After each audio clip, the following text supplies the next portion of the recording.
All right, welcome back everyone to week 5 of the Gym Leader Challenge Circuit. That is the Monotype Draft League, hosted by myself and my co-owner Central.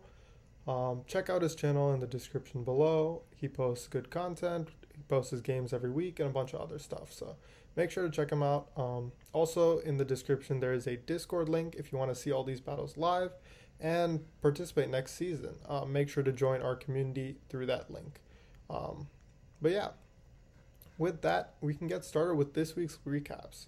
So the first match that we have this week is Mono Poison versus Mono Fighting.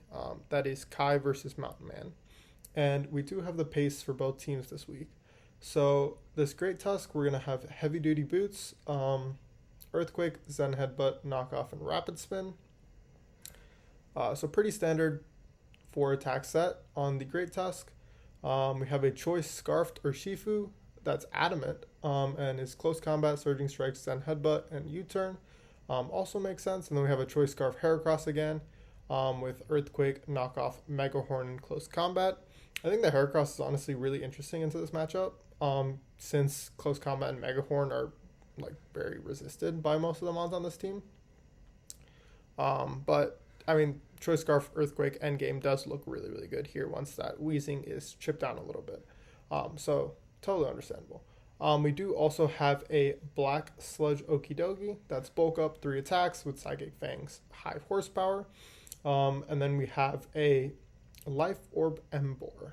I believe, oh no, this is not the Terra Captain, the Scrafty is.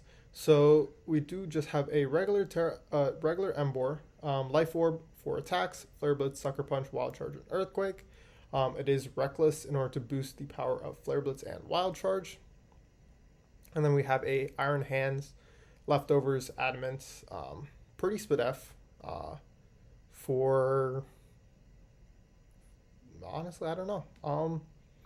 Maybe something that wasn't brought. And then we have a Swords Dance, Fake Out, Stomping Tantrum, and Ice Punch set. I think Fake Out is interesting. I personally am not a big fan of Fake Out on Iron Hands. I think it's kind of a wasted move slot just because Fake Out is very easily exploitable. It's easy to switch around it. It doesn't really do too much. Like, I think most of the times you want to use Iron Hands to break or take key hits and deal a bunch of damage back. So if you Fake Out on the switch out, for example, you're kind of just losing momentum when you could get off a big like Wild Charge, for example. But yeah, we'll see how this goes.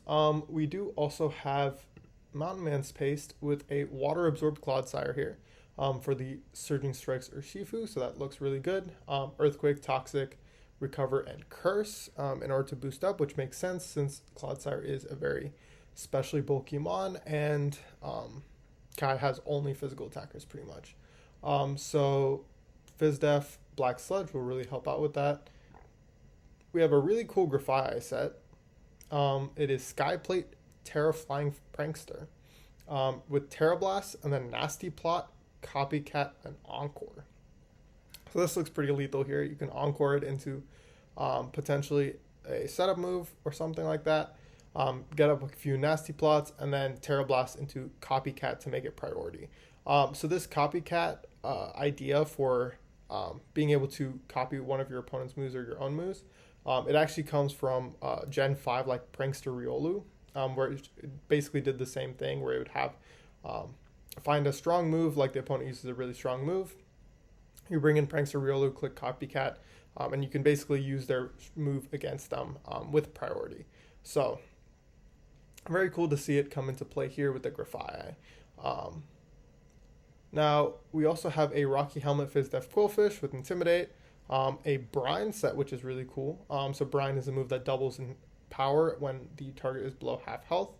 And then we do have a Haze, Pain Split, and Spiking set. Spikes do look really good in this game, so it will be interesting to see how that goes. We do also have Toxic Spikes on the Wheezing here. It's a Rocky Helmet neutralizing gas and not levitate this week, which means that Heracross looks very, very scary.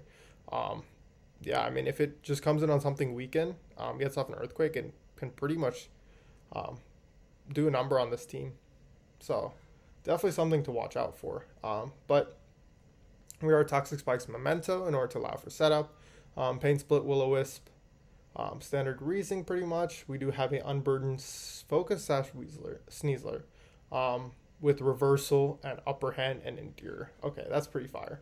I wonder about the inclusion of endure with focus sash. I'm assuming it's because you if the focus sash doesn't get popped, you can still pop it, or you can still endure get full power reversals. But I almost wonder if doing something like weakness policy with endure would have been a little bit better, since then you could boost reversal and upper hand in power. But I think this also works. I mean, this guarantees that you get it off no matter what. So, or you guarantee gets off a strong 150 power reversal. So, and then finally we have a Black Sludge Pheasantipity with Charm in order to lower attack stat, Moonblast, Roost, and U-Turn. So, yeah, very good build on Mountain's part. So with that, we can get into the game. So we see an Urshifu Rapids lead into the Rocky Helmet Quillfish. U-Turn comes out.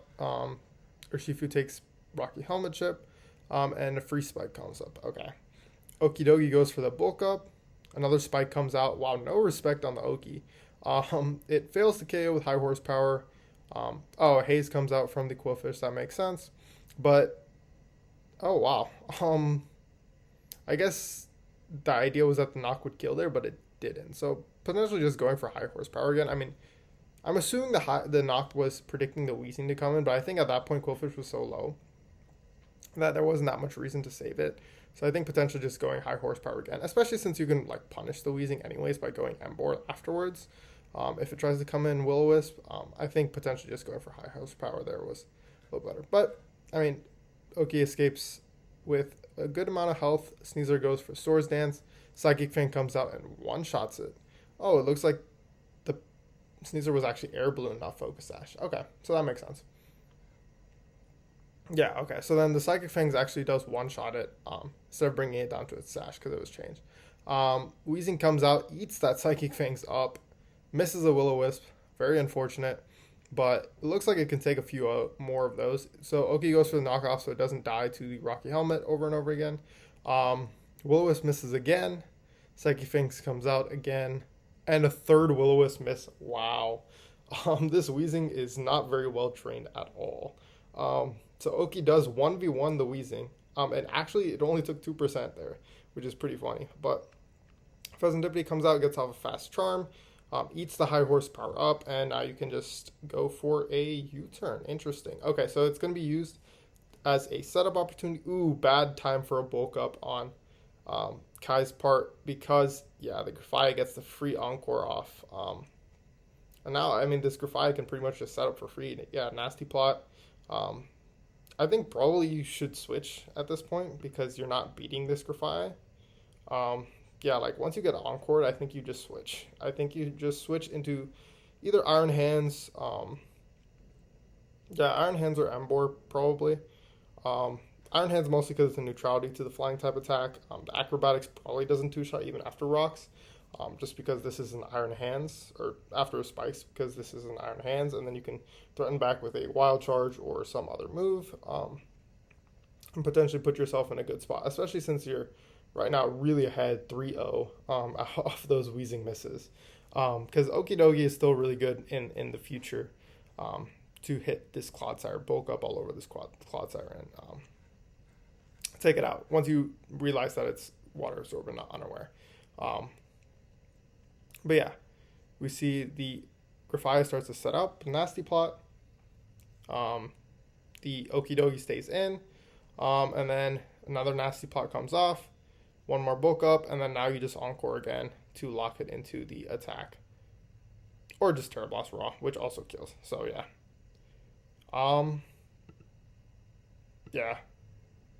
yeah. I mean, at this point, I think it's just a reverse sweep from Grafaiai because everything just drops. Yeah, there's no Aqua Jet on this Urshifu. Even if there was, it wouldn't have killed. Iron Hands probably lives one, I would assume. Maybe. Oh, yeah. See, this is the issue with Fake Out, right? It's good priority, but if instead of Fake Out here, you just had like Wild Charge, for example, 100% would have OK'd the Grafaiai, and you'd still have a solid, Great Tusk into Clodsire plus Pheasantipity. You could probably pretty much pull it out there, as well as Scarf Heracross just clicking Earthquake and doing good chunk to both of these mons. I think at this point, if you were literally anything else besides fake out, I think you would have been able to pull this out at the end. On top of that, also just going for the fake out here, I think didn't make sense anyways, because you wouldn't really kill like with the fake out, but potentially going Iron Hands first and then getting as much chip off as possible. Since you're not wild charge here, you can't Oko it, I would assume. But you get a lot of chip off, which probably puts it into Aqua Jet range on the actually I don't think Urshifu's Aqua Jet. Yeah, Urshifu's not Aqua Jet, so yeah, I mean, yeah, just going for an Ice Punch probably did like 70%, and then from there, it was probably still a loss. Unless Great Tusk lives one, but I'm not super sure. But yeah, that's why I don't believe Fake Out is really all that good of a move on this mon. But yeah, we see the Iron Hands come out again.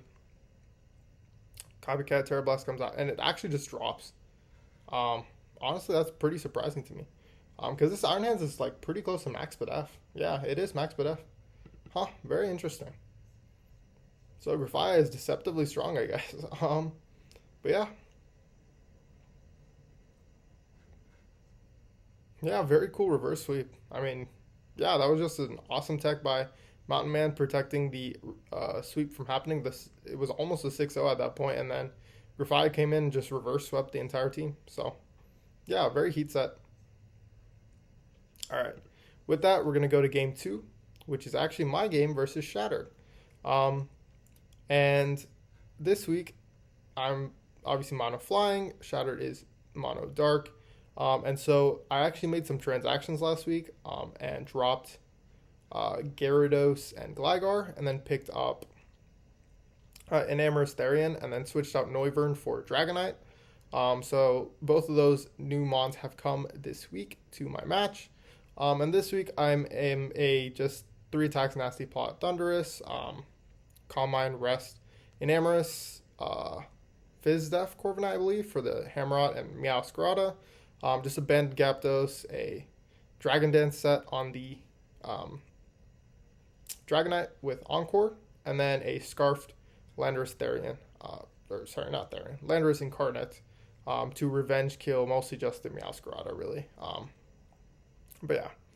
On Shadow's side, we do see a couple scary mons for me. I mean, obviously Meow is a problem. Triple Axle plus Thunder Punch hits everything on my team. And actually 2 shots, Fizdef Corviknight. So that is very scary. And that's mainly the reason why I brought Landorus, is so that I have something to revenge kill it every time I sack something to the Meowscarada. And then obviously Samurai is not as much of a problem because I'm mono flying, so I'm not affected by spikes. But the Morpeko right next to it is really quite annoying because with Aura Wheel, it pretty much starts outspeeding everything on my team.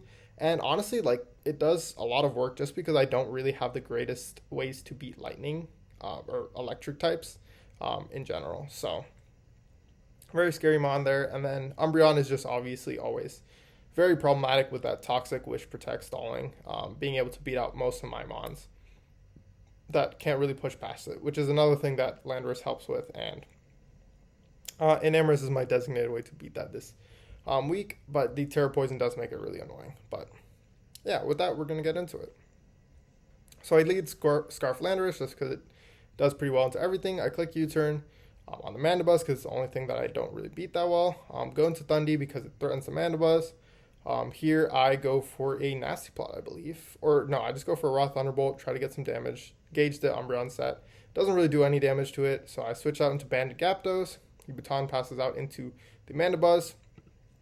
Here I was considering going for a close combat in order to two-shot the Mandibuzz, which it did, but Mandibuzz's Brave Bird did like 70% to me, and then after like a close combat, I probably just died to it.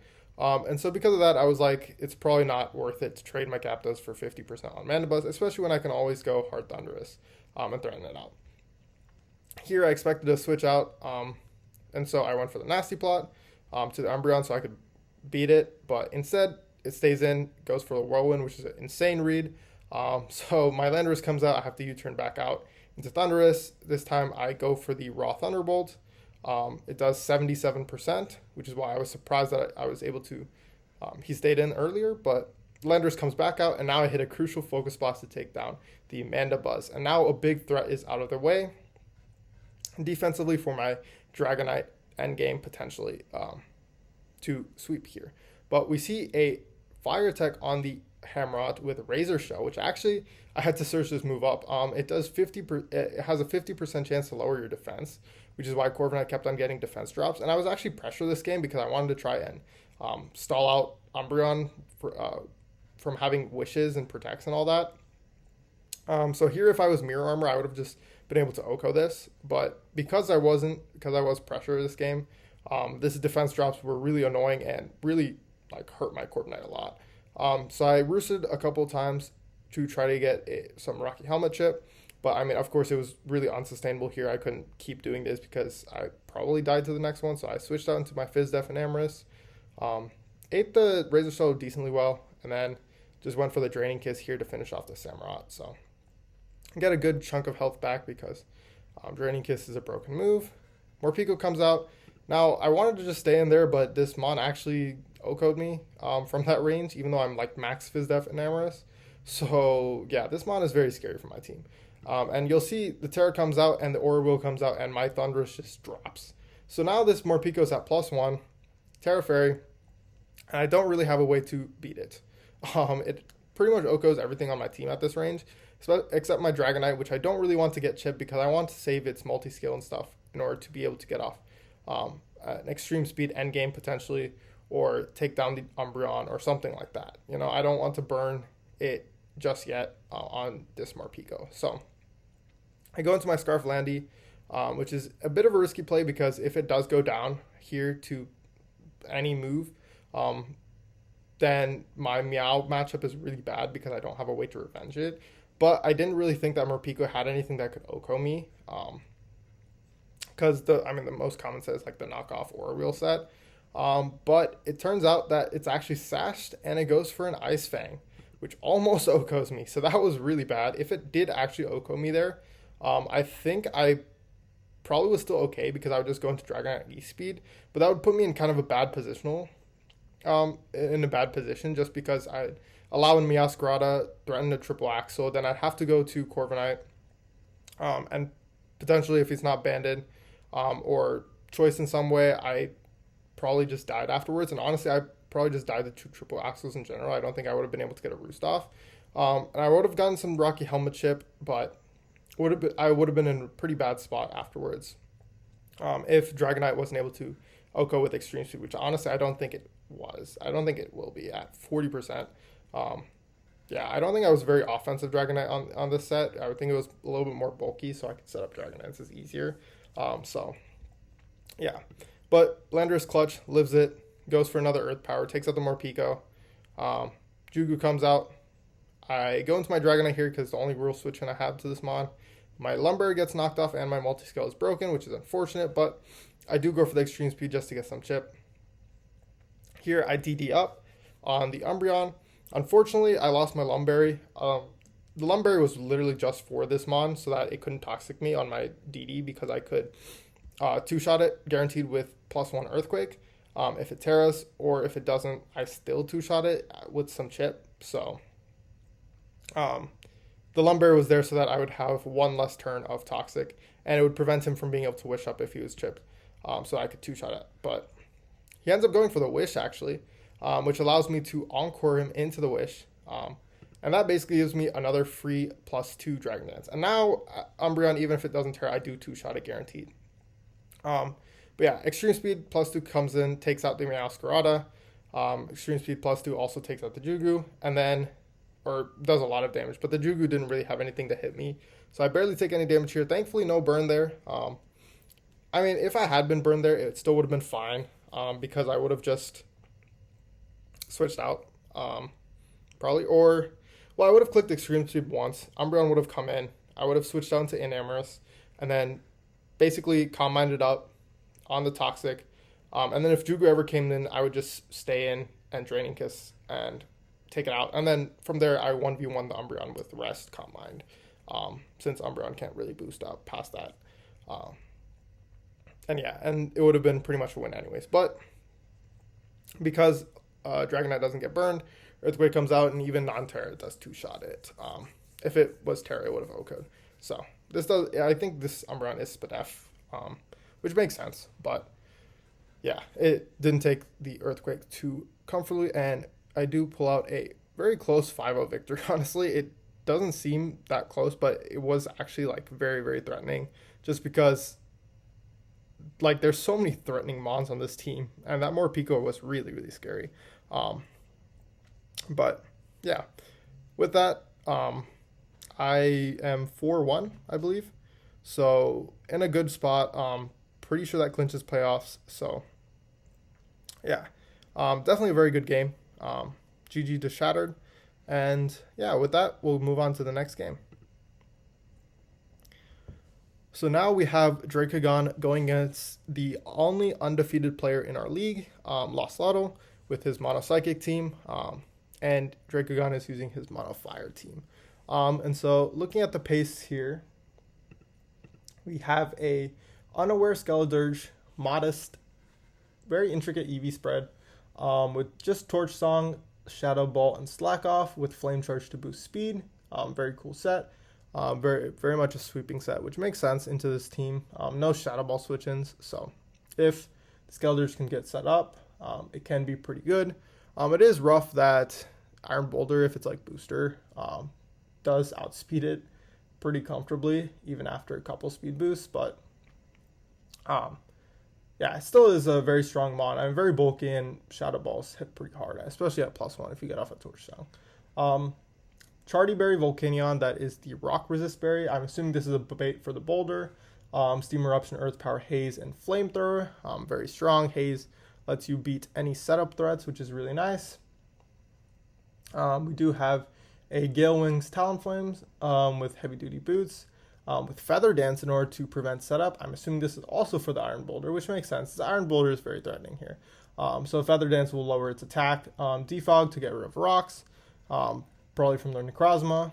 And then we have Brave Bird and U-Turn in order to pivot. We have a Choice Banded Cinderace with U-Turn, Sucker Punch, Pyro, and Quick Attack. Quick Attack is really cool for priority. Especially if Sucker Punch can get outplayed. But Sucker Punch is really good here, and then U-Turn also. Having a banded U-Turn is really, really strong into Lost Lotto's team. But we have a Shadow Ball, Nasty Plot, Thunderbolt Rotom with Pain Split to heal up, and it's also boots. So a lot of boots this week. Honestly, not as many as previous weeks because, Rocks is very, very problematic for a Mono Fire team. But we do also have a Torkoal that's not Spin. It's actually Yawn, Stealth Rock, Lava Plume, and Clear Smog in order to prevent setup once again. So really going against those like weakness policy techs that Lost Lotto can bring here, which makes sense considering how much U-Turn is on this team. It makes sense, and Shadow Ball, it makes sense to be cautious of potential weakness policies, especially since a lot of these mons are very bulky. But Max Bedef's Torkoal does also do very well here. And also, I think this is either the first or the second time that Dracogon has brought Sun. So that's very interesting for sure. We do have Necrozma with weakness policy, Dragon Dance, Photon Geyser, Earthquake, and Power Gem. So that looks like a really good set here. Dragon Dance with the weakness policy. Definitely looks like it'll put in work. We have a Choice Scarf, Iron Boulder, Mighty Cleave, Close Combat Earthquake, which makes sense, and then Solar Blade last, which is pretty fire.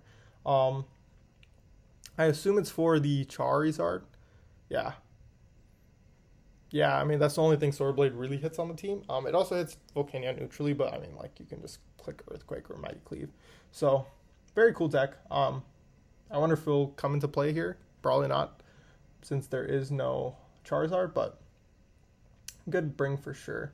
We have a modest Latios with Surf, Mist Ball, Air Slash, and Recover. Leftovers, pretty bulky set, max HP. And then we have a Spadef Glowking, Surf, Psychic, Sludge Wave, Chili to change the weather. Probably going to put in overtime here, honestly, with all these special attackers like Skeledirge and Volcanion. We have a Terra Electric Espeon. First time coming, actually, no, I think it came before with a screen set, but we have a Leftovers, Special Attack, Max Speed, Modest Espeon with Yawn Protect, along with Terra Blast, Electric, and Power Gem, which does hit pretty much everything on this team pretty hard. So it'll be interesting to see that come into play. And then we have a Protect, Disable, Light Screen, and Side Shield Bash Warrior Deer. So that'll be really cool. I wonder what the disable is for. But yeah, very cool set. Yeah, with that, we can get into it. So we have the Bandit Cinderace come out, go for the strong new turn. It's going to activate the weakness policy. So Drakeon's definitely in a bit of a tough spot here, but Torkoal probably eats one hit and gets off the Clear Smog here. Yeah, it does. Power Gem comes out, Clear Smog comes out and resets all the stats. So Torkoal probably lives the next one. Oh, no, it doesn't. Okay, so it goes down to the Earthquake. But now Bandit Cinderace can just come in, U-turn out, and probably pivot into Volcanion. That makes sense. Espeon comes out. The Volcanion switches. Fearing Terra Blast Electric, so very smart switch out there from Dracogon. Power Gem just comes out and revenges the Rotom, though, unfortunately. Bandit Cinderace is back out, and Pyro Ball missed. Oh, wow. That's a really big miss. Yeah, I think Bandit Pyro Ball probably just took out the Espeon because this is offensive Espeon. So that's definitely a pretty big miss there. But Yon comes out, forces out the Cinderace, and the Power Gem just gets another kill. Yeah, I mean, yeah, that was just a really bad Power Ball miss because getting off the Yon means that something had to be sacked, especially since you don't want to burn your Chardy on Volcanion, because if you do, then you just lose to the Scarf Boulder at the end.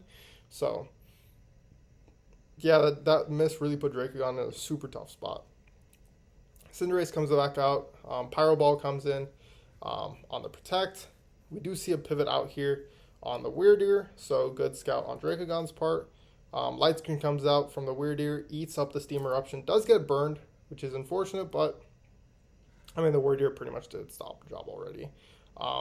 Espeon comes back in on the Cinderace. Once again, a pivot out into the Weirdeer. U-turn comes off here, I'm assuming, or just a straight Pyro Ball, which also makes sense. I switch into Skeledirge here. Interesting. I'm assuming this is so that you can set up Flame Charges here off of this Weirdeer. Yeah. And then we get a Flame Charge off. Potentially this makes sense because this is kind of Dracogon's out now. At this point is to try and set up with the Skeledirge, get off some Shadow Balls, and potentially try to break through this team.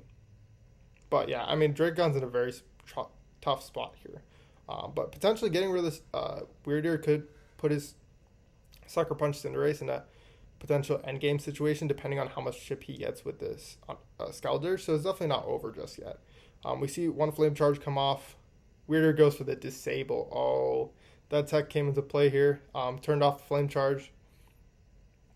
And so Skeledirge only gets to +1, which means I don't think it really outspeeds too much, to be honest. We do see a switch out here at this point. I think, honestly, at that point, I think you just take your damage. +1 Shadow Ball probably 2 shots, or at least does like 40%. But I don't think you take too much damage, really, from this Slowking. And once the Disable runs out, if he tries to stay in and maybe like Chili's out or anything like that, then you can switch at that point. Or honestly just sack the Skeledirge, because you'll get off some nice chip on the Slowking, which puts Volcanion in a really good spot, as well as Cinderace. Well, we see the Psychic come in, U-turn comes out, and yeah, now you're back into Volcanion, which eats the Psychic pretty well. Earth Power is coming out here, yeah, does take out the Slowking. Terra Electric Espeon comes back out. Now you don't have really any switch-ins into this.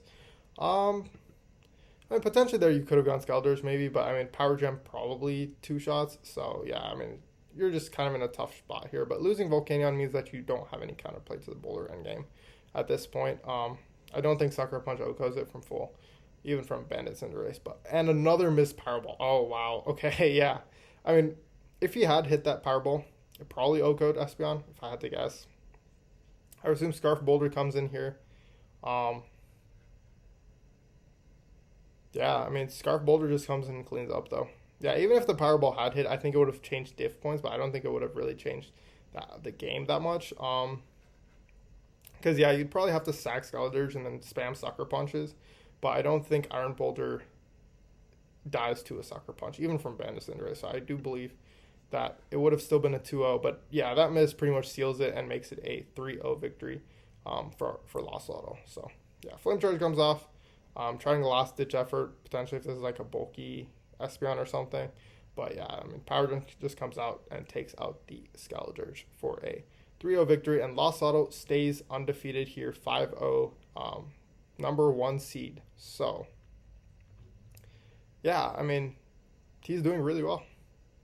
I mean, yeah, guaranteed for playoffs for sure after this week. Very good differential, and yeah, just playing out of his mind. But it's a good game on both sides. And yeah, very cool decks, especially like the Disable, the Flame Charge Skeletors. Yeah, very cool teams. With that, we're going to go into the 4th game for this week. We have Cold as Ice with Mono Ghost versus Central. And this matchup is interesting. It's kind of interesting to see the sprites being static. It's kind of throwing me off a little bit, but yeah, we do have pace for these two teams. We have a Fairy Feathers Terra Steel Sableye, interesting. I wonder why not Terra Fairy, especially for Fairy Feather. I think Fairy would have just been pretty good here. I'm assuming it's just for the Dragalge, I guess, is the main reason why you'd go Terra Steel or Terra Fairy, but I still think it's pretty interesting to be Terra Steel here. But Recover Nasty Plot makes sense. Dazzling Gleam Shadow Ball. So it is a more offensive Sableye, which is very cool. We have a Flash Fire Sarilege, to absorb the Gouging Fire, which is definitely a pretty big threat. Close Combat, Shadow Claw, Swords Dance, and Dragon Claw. Shadow Claw is really interesting, honestly. I wonder why not Poltergeist. But yeah, I mean, Shadow Claw is consistent in case he is running no item or a consumable item. So yeah, it is Boots to prevent Rock's Chip. We have a Choice Scarf Dragapult with Dragon Dance. I'm assuming this is a set issue, potentially. I do think Cole mentioned that some of his sets got messed up, so I think this was probably one example of that. Since Choice Scarf Dragapult having Dragon Dance doesn't really make much sense. But it is Draco Meteor, Dragon Darts, and Sucker Punch, which does look really good in this game. Yeah, pretty much hits everything since you have the physical option and the special option. So that's really good. There is a Salic Berry Spectra with Endure in order to get to +1 speed, so it should outspeed pretty much everything on this team. Draining Kiss, Nasty Plot, and Shadow Ball. After one Nasty Plot, if the Dragalge and the Archaeodon are a bit chipped, as well as the Gouging Fire, I think Draining Kiss plus Shadow Ball should pretty much be able to clean up the game very nicely. So really it's going to be about positioning the Salic Berry Spectra correctly for Cole in order to be able to win that end game with it. But we do have a Choice Scarf Gengar with Dazzling Gleam, Focus Blast, Psychic, and Shadow Ball, and then a Focus Sash Brambleghast to get up Spikes, Spin, and Strength Sap up. And this Nightshade, which is interesting. Poltergeist also works on Brambleghast, probably hits similarly, but Nightshade is very consistent, so makes sense. Also beats Archaeodon, since it doesn't, the defense boosts don't really matter there. But we also have Central's team with a Booster Energy Roaring Moon, knockoff Earthquake, Dragonclaw, and Tailwind. Tailwind is really cool. It looks like it's booster attack based on the EV spread. So booster attack plus Tailwind basically means that if this Roaring Moon gets set up, it probably claims all of them, honestly. It would probably be everything except for the Sableye. And the Sableye doesn't have Will-O-Wisp, so potentially it could even beat that. We do see a Dragalge with Terra Steel, Toxic Spikes, and Haze. So Toxic Spikes are going to be really good in this game. Gengar does exist as an absorber, but getting some of these mons poisoned, especially the Spectre, to invalidate its Endure Salic Berry strat could be really, really good. We have a Choice Scarfed Cyclizar with knockoff, so that's going to be really, really strong. It does get outsped by the Choice Scarfed Dragapult as well as the Salic Berry Spectre if it does get its berry off. But it's still very good in this game just to get fast knockoffs off. And it does beat the Choice Scarf Gengar. So that is really good. Knockoff Crunch is also really good in case something is no item or if it's already been knocked off. Have a pretty bulky Spadef Gouging Fire with Crunch, Earthquake, Dragon Dance, and Heat Crash. Pretty good Dragon Dance set, very standard. We do also have an Assault Vest, Raging Bolt with Thunderbolt, Thunderclap, Volt Switch, and Draco Meteor. Also very Spadef, which looks really good here, honestly. Thunderclap is going to be really key in order to take out some of these mons like Spectre in case they do get up a Salic Berry speed boost. And overall, it's going to do pretty well here, I think, being able to counter that. Also, Assault Vest, Archaludon with Dragon Pulse, Flash Cannon, Roar, and Thunder Wave looks really good. Thunder Wave being able to slow things down like that Scarf Dragapult is going to be really key, especially since Archaludon's one of the main switch-ins to that Dragapult. But no rocks on this team, so we'll see how that plays out. It looks like actually this Archaludon is Assault Vest, but has status moves. It's something I just realized. Apparently, the set was actually supposed to be Dragon Pulse, Flash Cannon, Earthquake, and Steel Beam, which makes a lot more sense as a set, since the Assault Vest makes it so that you can't use status moves. But yeah, we'll see how this plays out with the Archaludon only having Dragon Pulse and Flash Cannon here. A bit of an unfortunate event on both sides with the sets not being fully transmitted by Showdown. But yeah, with that, let's get into the game. So we see the Brambleghast lead into the Dragalge, immediate switch out into Gouging Fire as the Spike comes up. The Spike is going to be really good here. Nightshade comes off as we see a Dragon Dance from the Gouging Fire. Heat Crash takes it out, and Strength Sap takes it all the way back up to full. Here the Brambleghast gets sacked, but Cerulege can come in for free here and get off a Swords Dance, I would assume, or just Dragon Claw. Yeah. I mean, I wonder if, the Cerulege is not Shadow Sneak, right? Yeah, it's not Shadow Sneak, so potentially here, after getting the Sash, I agree with the Sunshap play, sack Brambleghast. I think, honestly, at this point, I don't think you need to sack Brambleghast. I think you can just go straight into hard Cerulege, since you are Flash Fire, absorb the Flash Fire, and from there you can go for the Swords Dance, and then go for the Dragon Claw, and potentially go for that roll there to take out the Gouging Fire at this point. Yeah, especially since it Dragon Dances up again. You get another Earthquake off. Dragon Claw comes out, doesn't quite pick up the KO on the Gouging Fire, but Scarf Dragapult should be able to come. Oh, big crit. I don't know if that crit mattered. I assume it did, but this Sableye also wasn't physically defensive, so maybe it didn't. But if that crit didn't happen and the Dazzling Gleam came off, that would have been put Cole in a decent spot here. Probably still very rough considering it's basically a 5v3 at that point, but definitely still had a chance. Dragapult comes in. Yeah, I think at this point, Dragapult was probably just to play in general instead of Sableye since you have the Sucker Punch to take it out. Additionally, you could also go into Spectre and go for the Endear Salic and try to pop it just early since you're going to need to use it to break, honestly, at this point. So you can clean up with the two Scarfers at the end. I think that could have been the other option here. Potentially getting up a +1 special attack, +1 speed, and trying to go from there. Trying to break some of these bulky mons like the Archaludon and the Raging Bolt, so you can just Dazzling Beam spam. But we see the Archaludon come in, force out the Dragapult. Gengar comes in, takes the Dragapult, just goes for Dazzling Gleam, I would assume, or a Shadow Ball. We see a Focus Blast come out. Dragalge does eat it up. We see a Toxic Spike, I would assume. Yeah, that makes sense. Dragapult comes out. Terra Steel happens. Dragon Darts comes in, and this Draco probably takes out the Dragapult. Yeah, I mean, honestly, a miss is really unfortunate. So Dragonbolt does live to see another day, but instead just ends up getting sacked, which I think is interesting here. I think that potentially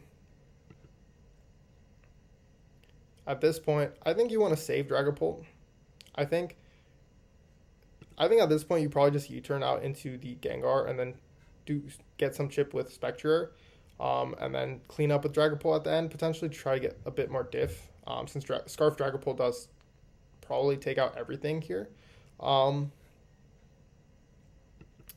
but after the Draco miss, I think this also puts you in a really good spot to save this Dragapult uh, once again and go into the Gengar so that you can go back into the Spectre and potentially set up. But some Dragon Darts comes out, gets a bit more chip on the Dragalge.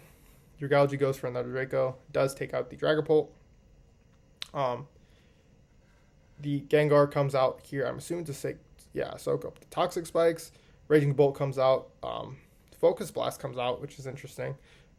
And two Focus Blast misses does kind of wrap up the game. I think there you could have just gone for a Shadow Ball, just because it does consistent damage. Probably take out the Dragalge from there. Even if it doesn't, it puts it in range where your Spectre can endure and then Draining Kiss up or get a Nasty Plot off, which I think is really your only win condition at this point. You really want to get a Nasty Plot off with Spectre. So potentially just getting off consistent damage on the Dragalge. Bringing in Spectre, clicking Nasty Plot on the switch out or the Draco Meteor, and then getting off your Endure to pop your Salic. And then from there, just trying to Draining Kiss endgame there at that point. Potentially at +2 or 3, you probably take out Argalodon if it's not Assault Vest. With the Assault Vest, maybe not, but I mean, that's really your only out at this point, so I think you just kind of have to go for it. But you see a Focus Blast, another miss, and the Raging Bolt Volt switches out. Spectre comes in as the booster Roaring Moon comes out, and yeah, Spectre should just go for the Draining Kiss here. We see they knock off to pop the Salic Berry, and so that's why I think just going for the Draining Kiss there was probably the better play.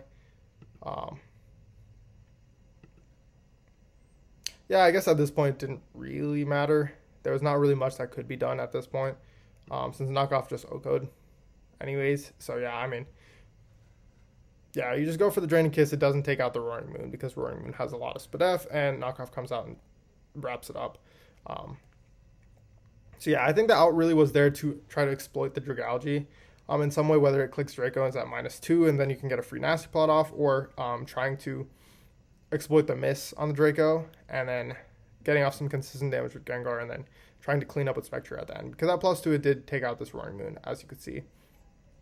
And probably with this, the Select Berry could have maybe put in some work here. But yeah, very good game to both. Unfortunate that some of the sets didn't really work out or didn't translate properly. Showdown does end up being a little buggy with that sometimes, but still a good game. And yeah, with that, we're going to move on to the next one. So our next game is going to be Mono Grass versus Mono Water. So one of Mono Grass's good matchups, actually, although doesn't look too good into the Pelipper Walking Wake Toxapex combo. So it's going to be interesting to see how Curb manages to break that defensive core. Looking at the pace, we do have a Focus Sash Hoppip from Curb, which is going to be really cool. Hoppip is the mascot of Curb, so it's going to be really fun to see what it can put in here. It is a Tailwind, Leech Seed, Leaf Storm, and Dazzling Gleam set with a Focus Sash, which is really cool. We have a Rotom Mow with Leftovers, Thunder, Thunder Wave, Volt Switch, and Light Screen. All electric moves, which is really cool. We have a Expert Belt Shaman with Seed Flare, Leech Seed, Giga Drain, and Earth Power. We have a Vileplume with Rocky Helmet, Terra Water. And it is Strength Sap, Energy Ball, Sleep, Talk, and Rest. So main Quackable check here. And you can Terra Water to prevent a Brave Bird potentially from the Quackable. We have a Zarude with Life Orb. Pretty offensive. Swords Dance, Petal Dance, Seed Bomb, Knockoff, and yeah, that's it. I honestly, over Seed Bomb, I think having Trailblaze here would have been really good, just because Petal Blizzard is just better Seed Bomb. So there's not really much reason you'd click Seed Bomb over Petal Blizzard since they're also both non-contact. So I think going Trailblaze here over Seed Bomb could have been really nice, just to try and get a speed boost to maybe outspeed something like the Greninja or the Floatzel, and put you in a good spot if you can get off a Swords Dance and start attacking. But the last one we do see is a Iron Leaves with Agility and Booster Energy. I'm assuming Booster Attack, since there is no Speed EVs. And it's Leaf Blade, Wild Charge, Iron Defense, which looks really good here. I don't think you're really going to have an opportunity to get off the Iron Defense, but I'm interested to see what it's for. Potentially Quack, I guess, or Floatzel. But yeah, that'll be interesting to see. And then on Lunar's side, we have the Protein Greninja. So it's not going to be Battle Bond this week, and it is a Focus Sash set with Acrobatics, Gunk Shot, and Ice Punch and U-Turn, which looks really good in here. Has coverage to hit pretty much everything. Acrobatics will be powered up by the Focus Sash. And then we have a Choice Scarf Quackable, Brave Bird, Ice Spinner, Close Combat, and U-Turn. So definitely could be very scary if it gets set up, but it doesn't have Aqua Step in order to boost its speed. So it does have that option not available to it. It also is not Rapid Spin, so any hazards would be permanent. Unfortunately, there are no hazards on Curb's side, but good to note. And then we also have Toxapex with a Regenerator Black Sludge set, just for standard Recover Haze Poison Jab with Toxic Spikes to punish the grass team. Then we have a Choice Scarf Pelipper, which is really fun. So an offensive Pelipper set this week, running Hurricane, Ice Beam, U-Turn with Knockoff. And then we have a Booster Energy Walking Wake. It looks like Booster Special Attack.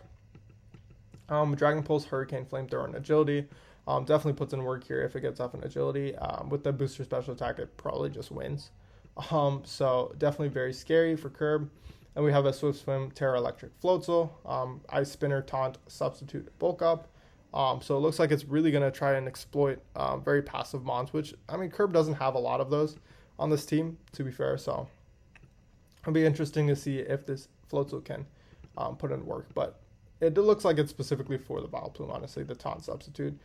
Definitely probably does a number on the Vileplume. But yeah, we'll see how this plays out.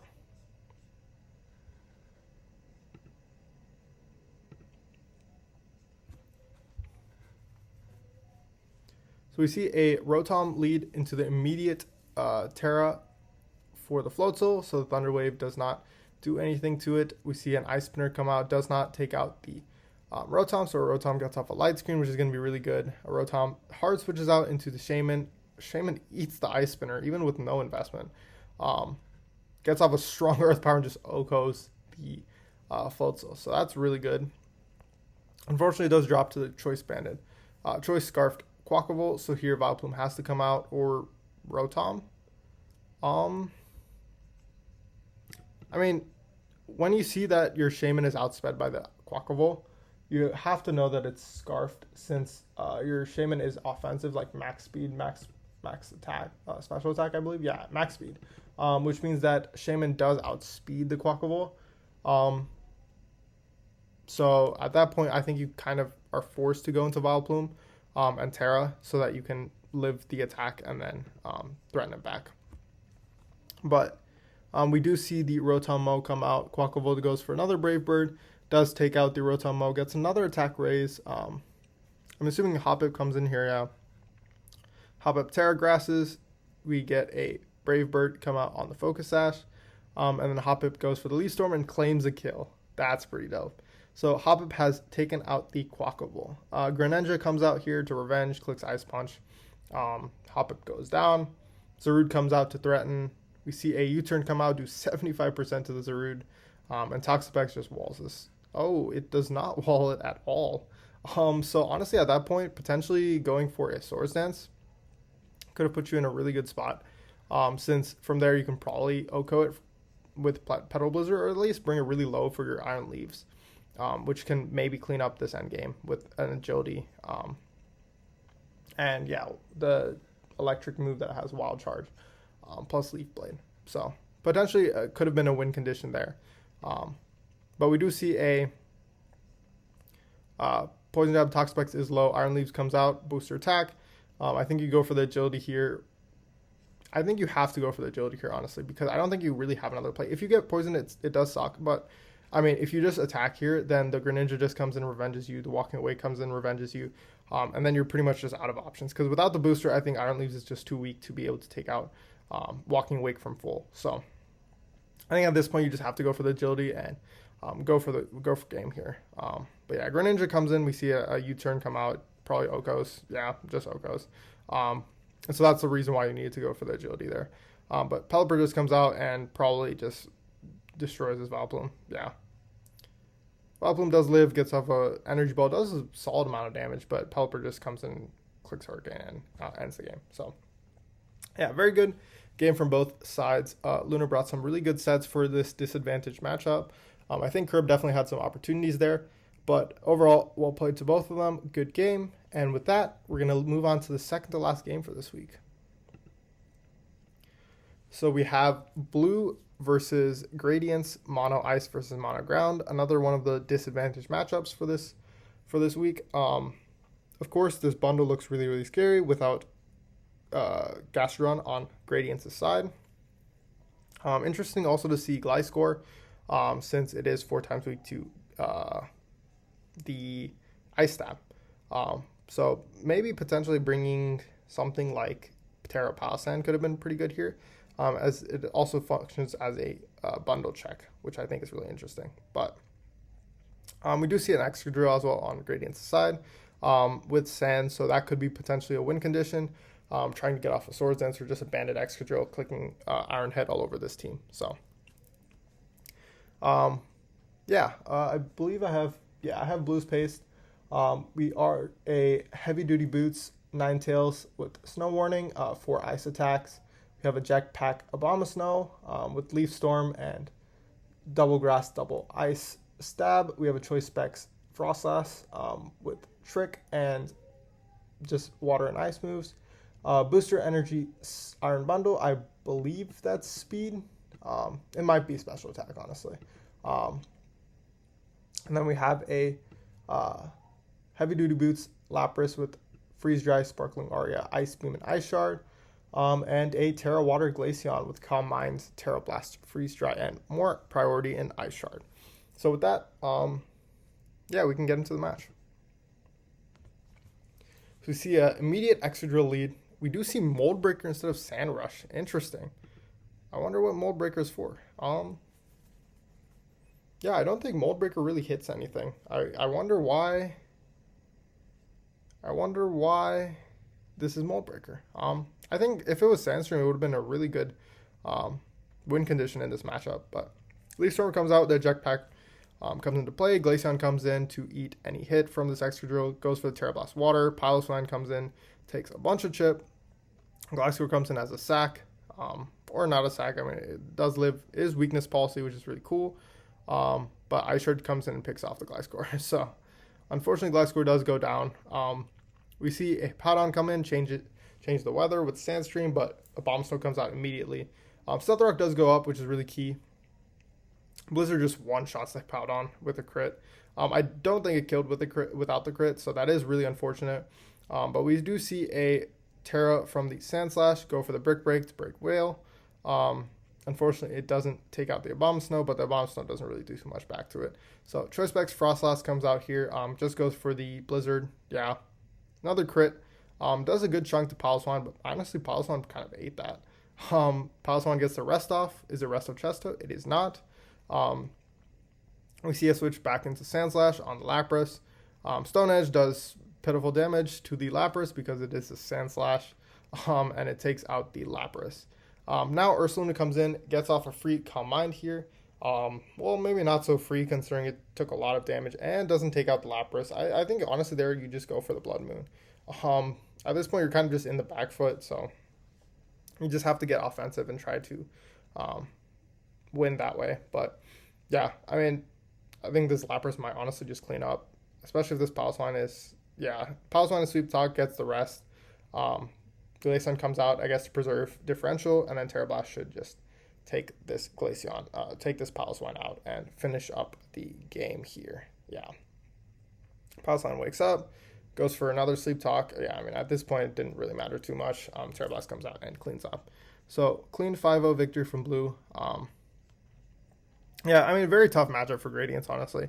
Not having the Gastrodon really sucks for the bundle and the Lapras. I think that would have really helped with the Lapras.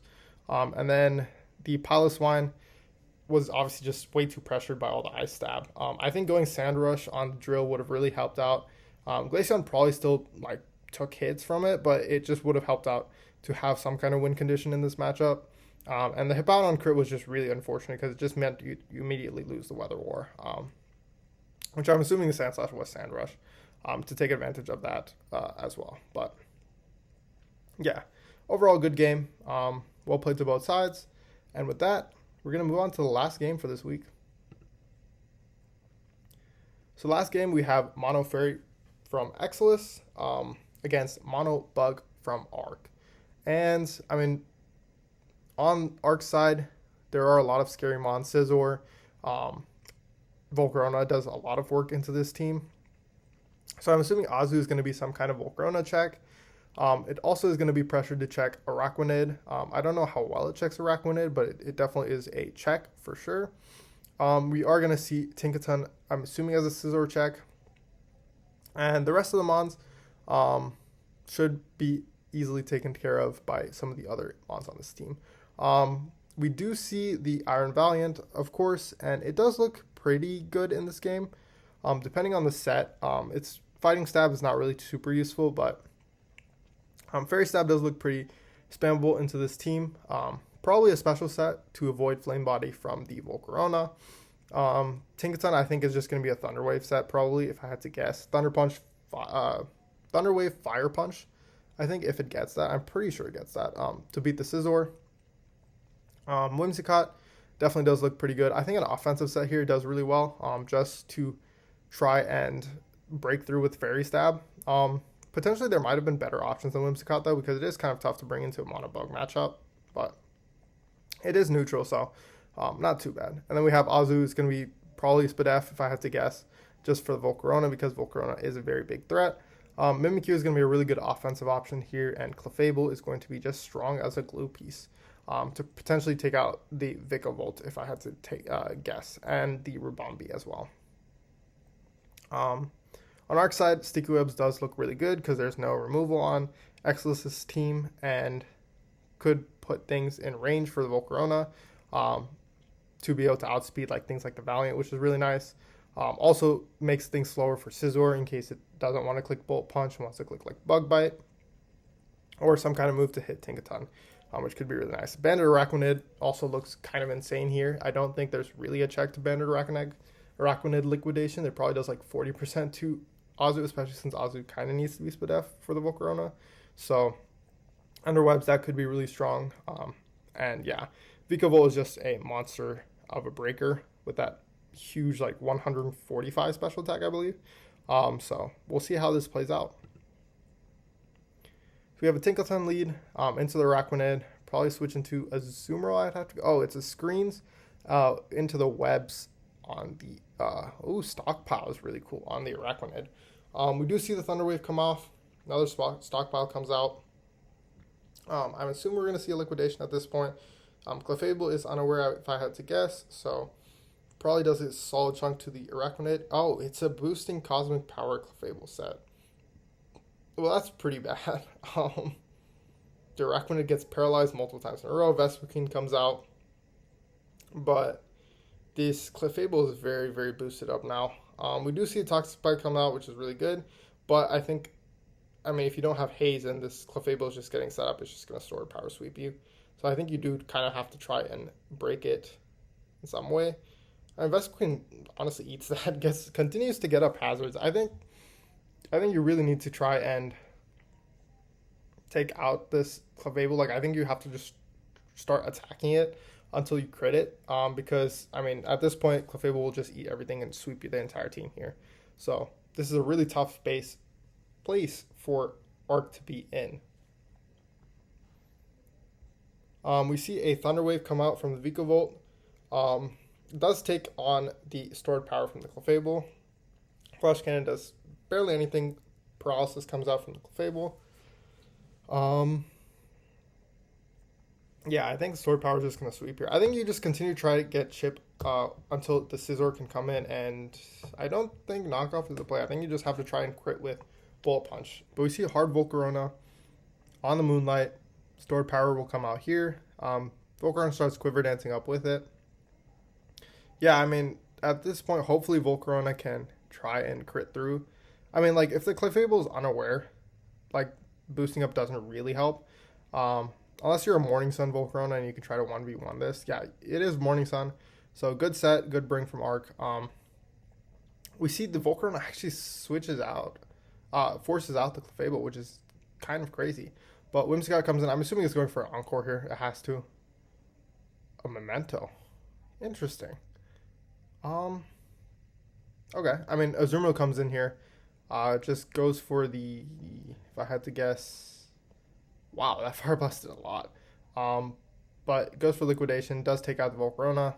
Can get more burned because of the Toxic. Scizor comes in, Bullet Punch takes out, oh my god, this is a Bandit Scizor for sure.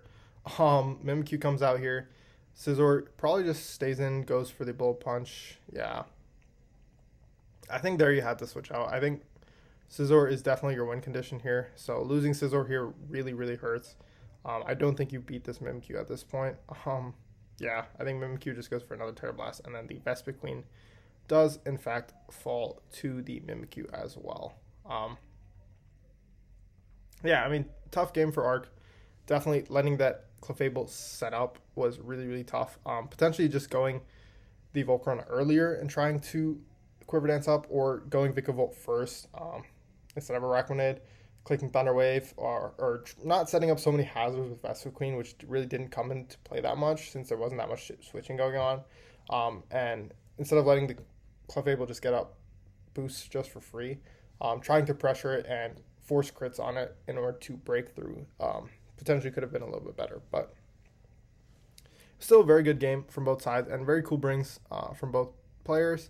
So with that does conclude our recap for this week. Yeah, it was a fun week. We're definitely closing in on the end of the regular season. 2 more weeks left before playoffs start, since this is a 7-week league. So make sure you stay tuned for that. But other than that, thank you guys for watching, and I'll see you guys next week.